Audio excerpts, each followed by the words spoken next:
Excellencies, distinguished guests, and friends, development does not occur in isolation. It is inseparable from those elements of culture, environment, and economy that intertwine throughout our societies. It is knotted into the processes of meaning-making that ground our experiences, the spiritual, ecological, and political realities of our lives. Social and economic development are also fundamentally linked to a concurrent development of peace, of security, and the flourishing of well-being, both within individual nations and among the international community. Throughout our work, we must continue exploring new strategies for the promotion of sustainable approaches to development. This shall require a concerted reorientation of our priorities away from short-term benefits enjoyed by the few, and instead towards the long-term good of each and every inhabitant of this world. We must ask ourselves, how can we strengthen institutions and policies that are conducive to the attainment of stability and peace? How can we best perform and transform existing structures in order to disarm the threat of oppression, reforming them as instruments of sustainable and harmonious change? Let us all be led in all our considerations by the core values of our societies. Let us uphold the centrality of fundamental human rights as both a guardian and guide on this arduous journey. It is our confidence in the values of equity and social justice that must provide the firmest foundation and underlying legitimacy of all our institutions. It is through these values that we must exercise our authority to create spaces where the human person stands at the center of our efforts for sustainable development. Spaces in which people may stand and speak the truth, free from fear, free from harm, and respected in their intrinsic dignity.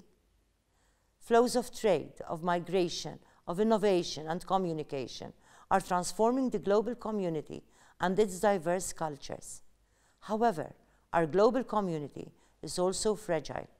It is threatened by the risks of environmental destruction and agricultural collapse. It is menaced by the growing shadow of discrimination and violence, gaining an alarming foothold even within nations that seemed ready to embrace new and peace-oriented perspectives. I am concerned by the ease with which our language seems to shift away from inclusion and towards a dangerous rhetoric of us against them. Too many people have become all too eager to sacrifice our common humanity at the altar of expediency, of egoism, and self-service. Rather, we should be ready to offer up the best of ourselves. We should hold up our readiness to stand together, to act in solidarity, and unite around multilateral programs that strengthen cooperation among nations. Sustainable development and socio-economic progress can only be achieved when the international community moves together in a decisive manner. As globalization brings us ever closer, we must find ways to ensure that countries and communities in need of assistance, especially the most vulnerable, benefit the most. Perhaps it is also time to remember that inclusive development cannot come without a difficult and sometimes painful outlook at the intersectional oppressions embedded within our very societies and institutions.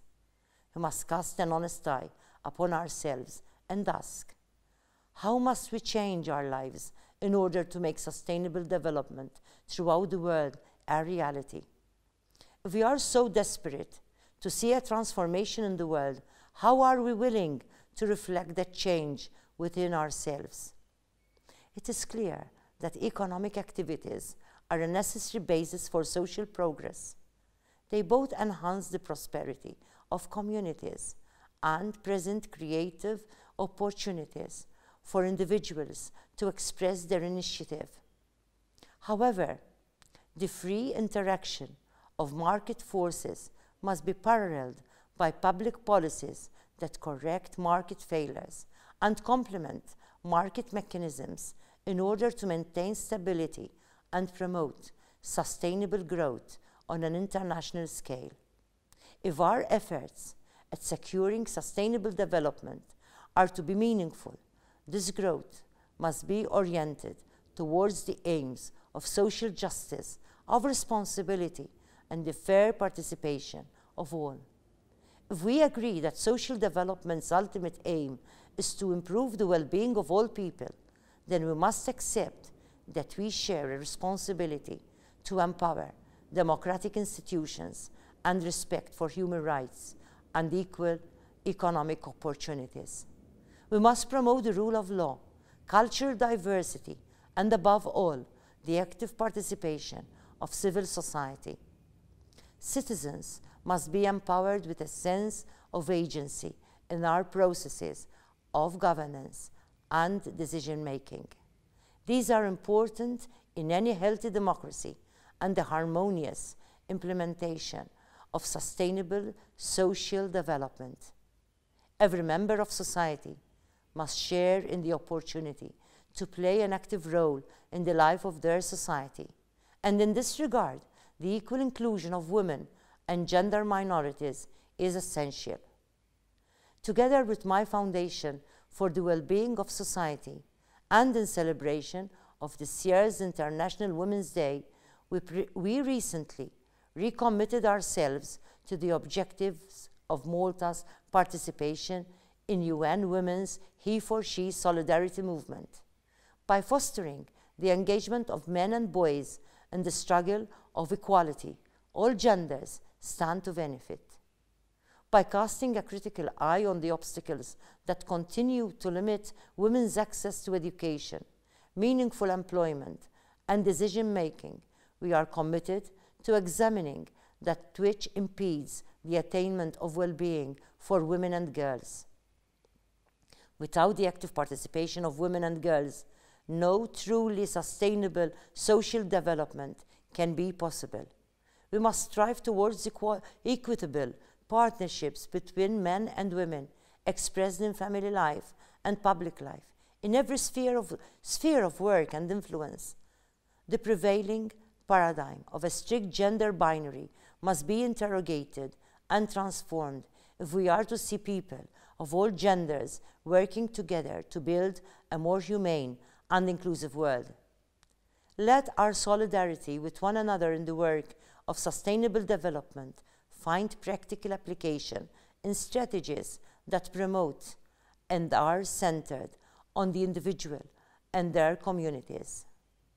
Where civil society is healthy, where it has a dynamic role in formulating and implementing decisions that determine the well-being of our societies, then the global community's goals for sustainable social and economic development are strengthened. Let our solidarity bring us together to imagine patterns of sustainable growth that promote the inclusion of these issues in our economic and development strategies. Poverty is a major impediment to meaningful development, and the eradication of poverty is a prerequisite if we are to achieve an improved quality of life for citizens across the globe. Let us also prioritize the equitable and non-discriminatory distribution of benefits among oppressed and marginalized social groups and public policies that strive to overcome division. We must celebrate the social and economic benefits of diversity. Let our solidarity promote stable and supportive political and legal frameworks which clearly express the mutually strengthening relationships between development, democracy, and fundamental human rights.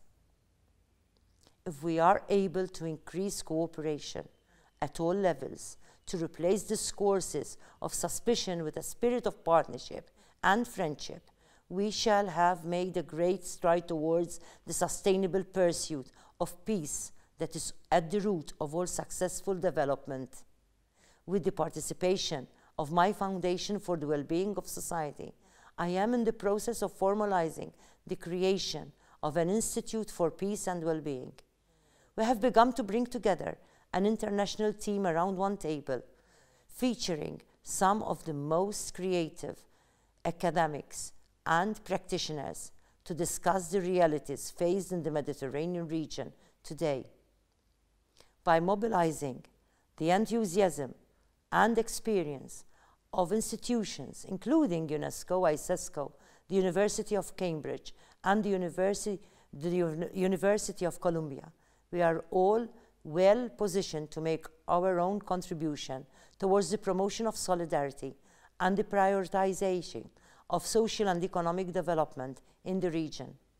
I encourage you to join us in the endeavor to share in our vision and to contribute your expertise to the attainment of these goals. Without adequate research, without appropriate public policies, and without authentic political and civic will, there can be no empowerment of people. Health and productivity do not occur in a vacuum. They grow out of policies that protect and sustain the well-being of individuals through their lives, that conserve the natural environment in which we make our homes, that expand access to the knowledge and education, and that strengthen the role of families, communities, and civil society in all sectors of life. Let me conclude by wishing you all a fruitful time for discussion. Ultimately, each one of us is entitled to lead a healthy and productive life. We are entitled to a life of connection with our families and our communities in harmony with the natural world and aware of our connections with all other forms of life on this planet. These webs of interrelation extend throughout our economies and societies and must be nurtured and celebrated. Solidarity shall only take root when we are conscious of our fundamental interconnectedness and when the peaceful pursuit of well-being inspires our hopes for sustainable development. Thank you for your attention.